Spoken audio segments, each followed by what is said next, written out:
Assalamualaikum warahmatullahi wabarakatuh. Selamat berjumpa.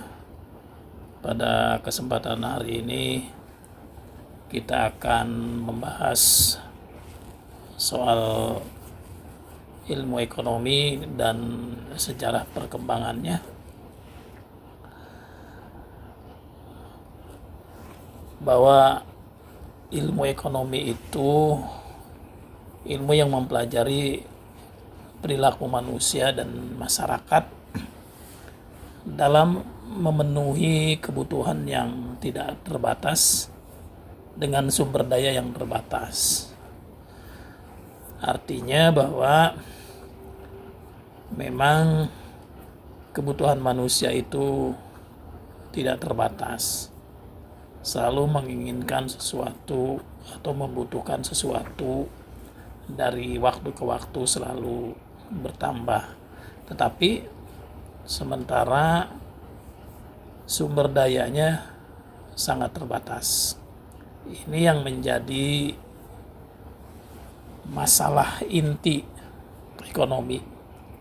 Jadi masalah inti ekonomi, inti daripada masalah ekonomi itu sendiri adalah di satu sisi kebutuhan manusia tidak terbatas, di sisi lain sumber daya manusia atau alat kebutuhan sangat terbatas. Pada kesempatan ini kita juga akan membahas tentang sejarah perkembangan ilmu ekonomi yang kita mulai tahun 1776, yaitu oleh Adam Smith ya. Adam Smith ini dianggap sebagai bapak ekonomi dunia. Kemudian juga nanti kita akan menambahkan beberapa materi analisis utama dalam ilmu ekonomi, yaitu tentang teori ekonomi mikro. Teori ekonomi mikro ini menyangkut kepada perilaku individu, perusahaan, dan pasar. Perilaku si pembeli seperti apa pada saat akan ada kenaikan harga barang. Kemudian bagaimana perilaku si penjual itu sendiri ketika harga barang akan dinaikkan. Di samping kita membahas teori mikro, nanti kita juga akan membahas teori ekonomi makro, yaitu berkenaan dengan perekonomian suatu negara, termasuk masalah inflasi dan sebagainya. Kita akan mulai dengan sejarah perkembangan ilmu ekonomi. Kita mulai dengan Adam Smith. Adam Smith ini adalah orang yang pertama kali mengembangkan ilmu ekonomi yang menjadi ilmu yang berdiri sendiri, yang terpisah dari ilmu filsafatnya. Nah, sebagai salah satu cabang tersendiri dalam ilmu pengetahuan, salah satu penulis, si Casnelli ini dan kawan-kawannya dalam bukunya yang berjudul Ilmu Ekonomi ini menjelaskan bahwa Adam Smith itu telah mencoba mencari tahu sejarah perkembangan negara-negara di Eropa, perkembangan ekonomi di beberapa negara Eropa. Dia menganalisa, mempelajari dan sebagainya, sehingga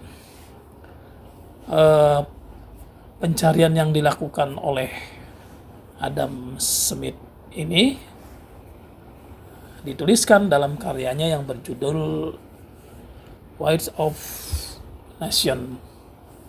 Nah, ini dikutip dari laman ekonomi kerakyatan dari ugm.cc.id, bahwa ilmu ekonomi dari karya tersebut kini dikenal sebagai ilmu ekonomi klasik. Ya, ilmu ekonomi klasik ini yang lahir pada tahun 1776 ini yang dikembangkan oleh aliran Adam Smith ini ya, pengikut-pengikutnya. Jadi bukan ilmu yang kita pelajari sekarang ini, yang ada di teks, di buku-buku dan sebagainya, itu bukan bukan ilmu ekonomi yang dulu dikembangkan oleh Adam Smith. Tapi ilmu ekonomi saat ini nih yang diajarkan dalam buku, dalam teks ekonomi, itu adalah ilmu ekonomi neoklasik. Jadi klasik yang setelah beberapa abad kemudian, ya 1 abad kemudian, dari sistem klasik berubah menjadi neoklasik, dan aliran neoklasik inilah yang sekarang yang kita pelajari di buku-buku, di sumber-sumber literatur dan sebagainya, yang tepatnya pada tahun 1890 ya. Nah, ilmu ekonomi ini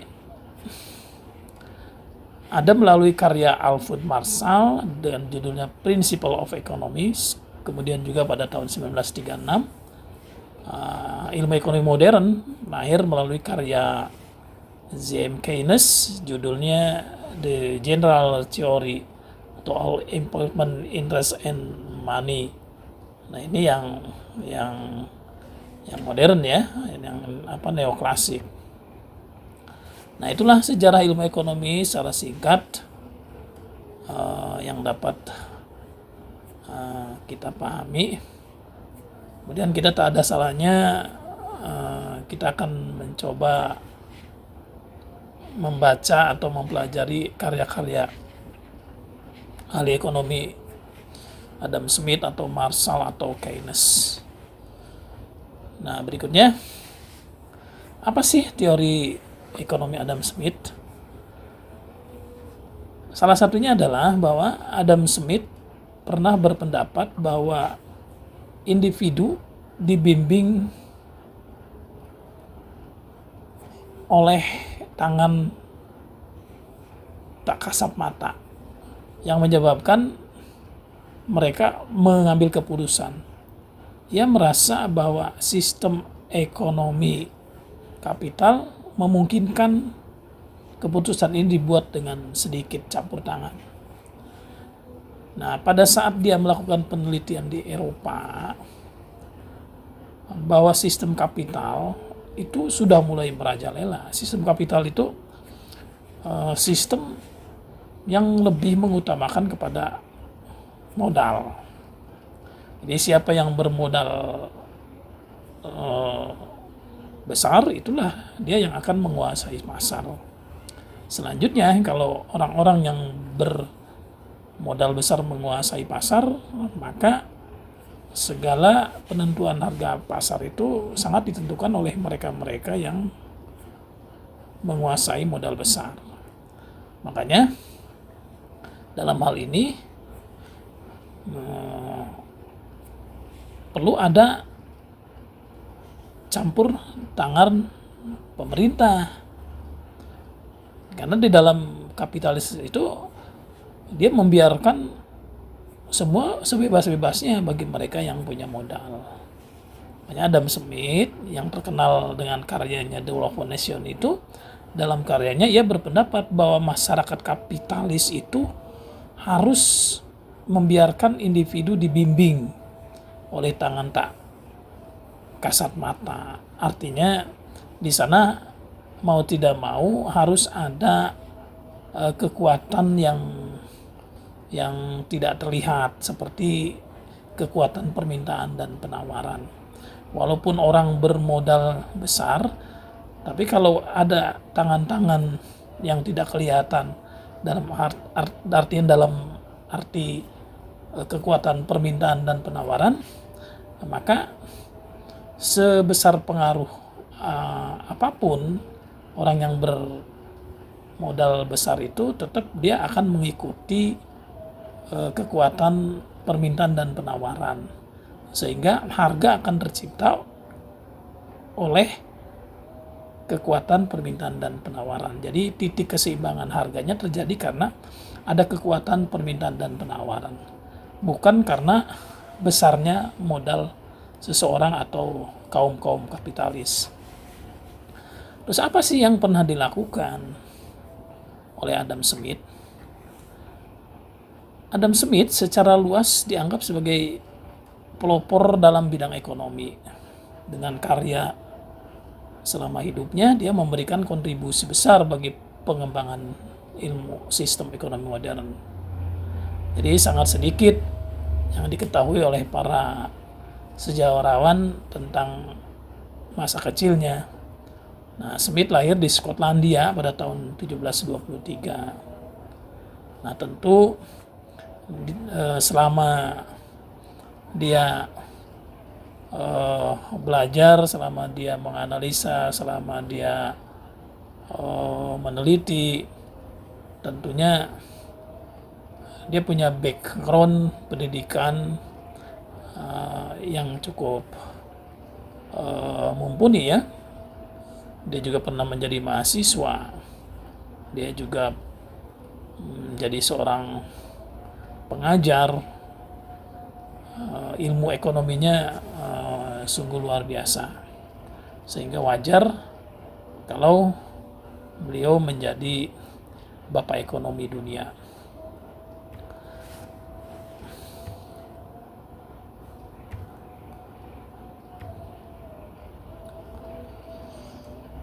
Selanjutnya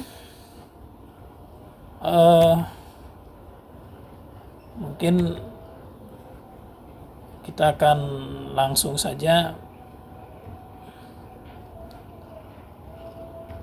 untuk memberikan satu kesimpulan bahwa ilmu ekonomi itu adalah ilmu yang mempelajari perilaku manusia dalam rangka memenuhi kebutuhannya, ya, di mana dihadapkan kepada masalah inti ekonominya. Satu sisi memang kebutuhan manusia tidak terbatas, tapi di sisi lain kebutuhan manusia sangat terbatas. Nah, di samping itu ada dalam mengatasi masalah ekonomi ini kita mengenal ada beberapa hal yang harus dilakukan, yaitu namanya tindakan ekonomi. Tindakan ekonomi ini bisa melakukan tindakan rasional atau juga tindakan prioritas. Artinya pada saat kita memenuhi kebutuhan hidup yang karena memang sumber dayanya terbatas, kita harus melakukan tindakan prioritas, mengutamakan yang lebih penting dulu.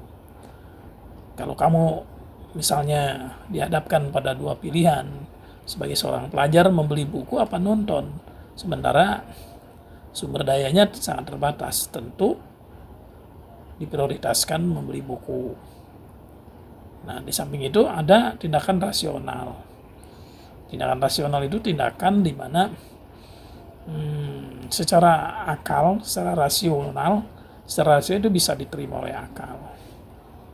Ya, kita mementingkan yang bisa masuk di akal. Oke, itu saja barangkali yang bisa disampaikan. Mudah-mudahan pertemuan berikutnya kita akan membahas beberapa tokoh ilmu ekonomi seperti Marshall, Keynes, David Ricardo, dan Thomas Malthus. Mudah-mudahan ini bermanfaat. Demikian saja. Sebelumnya saya ucapkan terima kasih atas kesempatannya. Sampai jumpa kembali. Billahi taufiq wal hidayah. Wassalamualaikum warahmatullahi wabarakatuh.